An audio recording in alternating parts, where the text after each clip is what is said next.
اور عوامی میدان میں بڑی شرمندگی کا جو ہے وہ سامنا کرنا پڑے گا۔ تو اس عدم اعتماد کی تحریک کے معاملے پہ جو مخالف گروپ ہے وہ اکثریت میں دکھائی دے رہا ہے، اور لگ ایسے رہا ہے کہ اس معاملے کو لے کے پاکستان تحریک انصاف کے جو ارکان ہیں وہ ابھی اس معاملے پہ متفق نہیں ہو پائے کہ آیا کہ عدم اعتماد کی تحریک صادق سنجرانی کے خلاف لانی ہے یا نہیں لانی۔ اب آرمی چیف کی تعیناتی کے معاملے پر پچھلے چند گھنٹوں میں جو اہم ڈیولپمنٹس ہوئی ہیں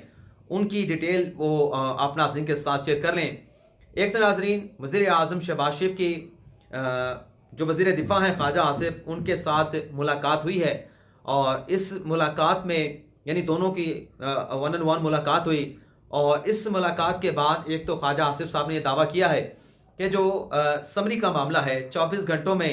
جو سینئر افسران کی سمری ہے وہ وزارت دفاع کے ذریعے وزیر اعظم آفس کو موصول ہو جائے گی، اور اگلے 48 گھنٹوں میں وزیر اعظم شہباز شریف جو ہیں وہ آرمی چیف کے تعیناتی کا جو کام ہے اس کام کو مکمل کر لیا جائے گا۔ اب دوسری جو ڈیولپمنٹ ہوئی ہے وہ ناظرین یہ ہے کہ وزیر اعظم شہباز شریف جنہوں نے 25 نومبر کو ترکی کے دورے پہ روانہ ہونا ہے، انہوں نے 25 نومبر کو ہی غالباً 25 بنتی ہے، نہیں 25 نہیں 24 نومبر کو انہوں نے وفاقی کابینہ کا خصوصی اجلاس بلا لیا ہے، اور اس اجلاس کے حوالے سے ناظرین جو کابینہ کے ارکان ہیں انہیں یہ میسج بھیج کے متنبع کیا گیا ہے، اور یہ کہا گیا ہے کہ آپ نے ہر حال میں وفاقی کابینہ کے اجلاس میں اپنی حاضری کو یقینی بنانا ہے، اور کہا جا رہا ہے کہ ترکی روانہ ہونے سے پہلے یہ جو بڑی تعیناتی ہے، جو بھی فیصلہ وزیر اعظم شہباز شریف کریں گے وہ اپنے اس فیصلے پر اپنے وفاقی کابینہ کے جو ارکان ہیں ان کو اعتماد میں لیا جائے گا۔ اب یہ جو ناظرین آرمی چیف کی تعیناتی کا اختیار ہے، یہ جو ہنگامی اجلاس بلایا گیا ہے وفاقی کابینہ کا، اس سے غیر معمولی اس لیے بھی کہا جا سکتا ہے کہ یہ تو وزیر اعظم کا اختیار ہے، لیکن اگر وزیر اعظم اس فیصلے کے اوپر وفاقی کابینہ کو اعتماد میں لینے جا رہے ہیں، اپنے فیصلے پہ وفاقی کابینہ کی انڈورسمنٹ چاہتے ہیں، توثیق چاہتے ہیں، تو لگ یہ رہا ہے کہ وزیر اعظم شہباز شریف کوئی غیر معمولی نوعیت کا اس تعیناتی کے حوالے سے فیصلہ کرنے جا رہے ہیں۔ تیسرا ناظرین یہ ہوا ہے کہ ایک ویب نیوز پہ رپورٹ کیا گیا ہے کہ وزیر اعظم شہباز شریف کی آج پرائم منسٹر آفس میں ملاقات ہوئی ہے DGISI کے ساتھ۔ اس ملاقات میں ملک کی جو سیکیورٹی کی صورتحال ہے، جو سیاسی صورتحال ہے، اس حوالے سے تبادلہ خیال کیا گیا، لیکن ناظرین اس کے بعد جو غیر معمولی ڈیولپمنٹ ہوئی ہے، یعنی DGISI وزیر اعظم کے ساتھ ملاقات کر کے گئے تو اس کے بعد سابق صدر آصف علی زرداری ایوان وزیر اعظم پہنچے ہیں، اور ایوان وزیر اعظم پہنچنے پہ وزیر اعظم شہباز شریف نے سابق صدر آصف علی زرداری کا استقبال کیا، اور پھر ان کی ملاقات ہوئی، اور اس ملاقات کے حوالے سے جو میڈیا پہ رپورٹ کیا گیا ہے کہ اس ملاقات میں دونوں رہنماؤں کے درمیان جو ملکی صورتحال ہے اس پہ تبادلہ خیال کیا گیا، آرمی چیف کی تعیناتی کے معاملے پر جو ہے وہ آپس میں مشاورت بھی کی گئی ہے۔ تو یہ تو تھی جو آرمی چیف کی تعیناتی سے متعلق پچھلے چند گھنٹوں میں 4 اہم ڈیولپمنٹس ہوئی ہیں، اس کی تفصیلات آپ کے ساتھ ہم نے شیئر کی۔ اب آ جاتے ہیں اور آپ کو یہ بتاتے ہیں کہ سابق وزیر اعظم عمران خان صاحب نے اپنی حکومت کے خاتمے کے بعد اب کون سا نیا اعتراف کیا ہے۔ پچھلے دنوں بلکہ پچھلے مہینوں میں خان صاحب نے جو 51، 52 یا 53 جلسے کیے، اس ہر جلسے میں خان صاحب وزیر اعظم شہباز شریف کی ایک ویڈیو دکھایا کرتے تھے، اور اس ویڈیو کا سوشل میڈیا پہ بھی بڑا مذاق اڑایا گیا وزیر اعظم شہباز شریف کا، اور اس میں آپ نے سنا ہوگا کہ وزیر اعظم کہتے ہیں کہ میں دوست ممالک میں گیا، ان سے میں نے کہا کہ میں آپ کے پاس مانگنے نہیں آیا، تو کوئی مجبوری ہے تو مجبوری کے سلسلے میں آپ ہماری مدد فرما دیں۔ تو یہ ویڈیو جو تھی وزیر اعظم شہباز شریف کی، یہ سابق وزیر اعظم عمران خان اپنے ہر جلسے میں چلاتے رہے۔ تو جو امریکہ سے متعلق خان صاحب کا بیانیہ تھا اس پر بھی خان صاحب جو ہے ایک طرح سے اسٹیپ بیک کر چکے ہیں، اور جو امریکی سازش کا بیانیہ تھا اس سے بھی خان صاحب جو ہے وہ پیچھے جو ہے وہ ہٹ چکے ہیں، اور جو اسٹیبلشمنٹ پہ الزامات لگاتے تھے اس پر بھی خان صاحب جو ہے وہ بیک سٹیپ یعنی کہ سٹیپ بیک کر چکے ہیں۔ لیکن اب خان صاحب نے یہ جو ویڈیو بار بار اپنے جلسوں میں چلاتے تھے، آج خان صاحب نے جو اکانومی سے متعلق ایک سیمینار سے ایڈریس کیا ہے، خطاب کیا ہے، اس میں خان صاحب نے کہا کہ جب ہم نے حکومت سنبھالی تو معاشی حالات اتنے مشکل تھے، اتنے مطلب برے حالات تھے کہ اگر سعودی عرب، متحدہ عرب امارات اور چین سے ہمیں مدد نہ ملتی تو حالات مزید خراب ہو جاتے۔ تو وزیر اعظم شہباز شریف نے اگر حکومت سنبھالنے کے بعد سعودی عرب سے، UAE سے اور چائنا سے مدد طلب کی تو اس سے تو خان صاحب بھکاری ہونا کہہ رہے تھے، لیکن آج خان صاحب نے اپنے بھکاری ہونے کا بھی اعتراف کیا ہے کہ جب ہم نے حکومت سنبھالی تھی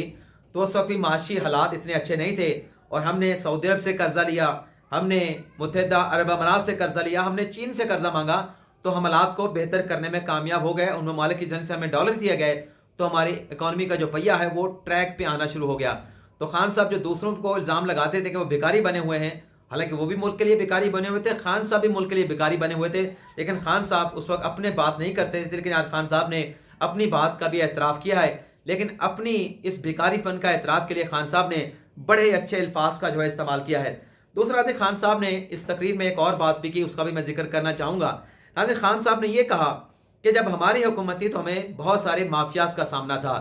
یہ جو مافیاز ہیں، خان صاحب نے کہا کہ حکومت کو چلنے نہیں دیتے. اب مافیاز کا خان صاحب نے ذکر کیا اور ساتھ میں خان صاحب نے کہا کہ ان تمام مافیاز میں جو سب سے بڑا مافیا ہے وہ پراپرٹی کا مافیا ہے، ریل اسٹیٹ کا مافیا ہے. تو خان صاحب کو آج ریل اسٹیٹ کے مافیا کی جو ہے وہ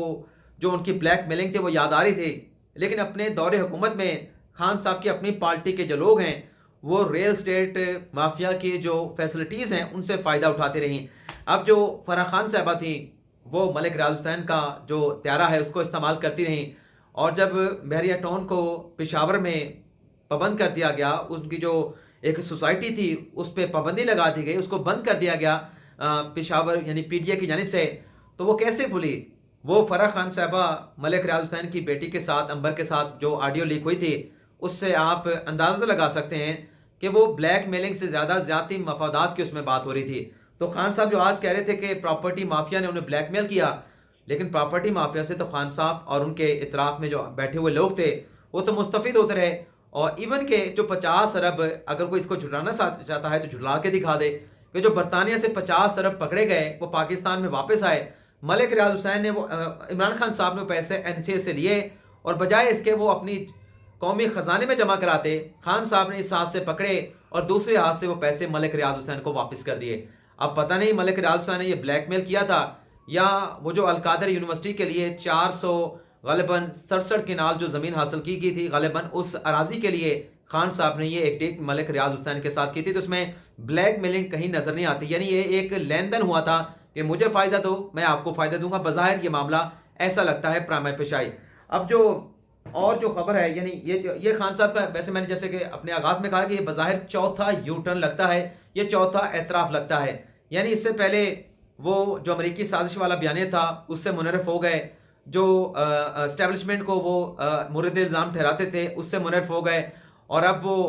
جو جنرل فیصل ہیں اس کے معاملے کے اوپر، ایف آئی اے کے معاملے کے اوپر بھی خان صاحب جو ہیں اب اس طرح سے جو جس شدمت کے ساتھ وہ بیانات دیتے تھے وہ بھی خان صاحب کا معاملہ نظر نہیں آ رہا. تو یہ اب چوتھا جو ایک چیز ہے اس سے بھی خان صاحب کا بظاہر جو ہے وہ یو ٹرن دیکھنے کو مل رہا ہے. اب ایک اور چیز بھی ہے ناظرین، جو کپتان کے ایک کھلاڑی نے جو صحافی کے سوال کا جواب دینے سے انکار کیا ہے، اس نے کہا کہ نہ بابا مجھ سے ایسا سوال نہ کریں، میں اپنے حصے کی مار کھا چکا ہوں. اب یہ پی ٹی آئی کے کون سے رکن ہیں اور کیوں انہوں نے صحافی کے سوال کا جواب دینے کا انکار کیا ہے؟ یہ 58 سیکنڈ کا ایک ویڈیو کلپ ہے، آپ کو دکھا بھی دیتے ہیں اور آپ کو سنا بھی دیتے ہیں. یہ ناظرین میں اس کو پلے کروں گا. سر آپ نے بات کی آرمی چیف کی تعیناتی کے حوالے سے ملک میں احتجاج جو ہے وہ برپا ہے. آپ لوگوں نے 26 تاریخ کا انتخاب کیوں کیا؟ کیا آپ بھی آرمی چیف کی تعیناتی پر جو پریشر ڈالنا چاہتے ہیں؟ کیا آپ سمجھتے ہیں شہجان میں تحریک انصاف بھی بھاگل کی شریک ہے؟ یہ تھا جواب کسی اور نو دیو دین دیو کٹ دے بہت نے بڑا مار دینے اللہ دی قسم. میں اپنے حصے دی کھا بیٹھا، میرا بھرا بڑا سونا ہے، وال انہیں سونے نے. میری ماسی بھی گھر خوش ہوئے گی کہ شامی واپس آئے گا نوکری کر کے. نہ میرے کو یہ سوال یہ ناظرین چھوٹا سا کلپ ہے، اور اس کلپ کو سننے کے بعد ظاہر ایسا لگتا ہے کہ جو شہباز گل صاحب کا ڈنک تھا وہ زہر، وہ ڈنک جو ہے اب پہلے جیسا نہیں رہا. آپ سے اجازت چاہتے ہیں. اللہ تعالی ہم سب کا حامی ناصر ہو. اپنی دعا میں یاد رکھیے گا. اللہ حافظ.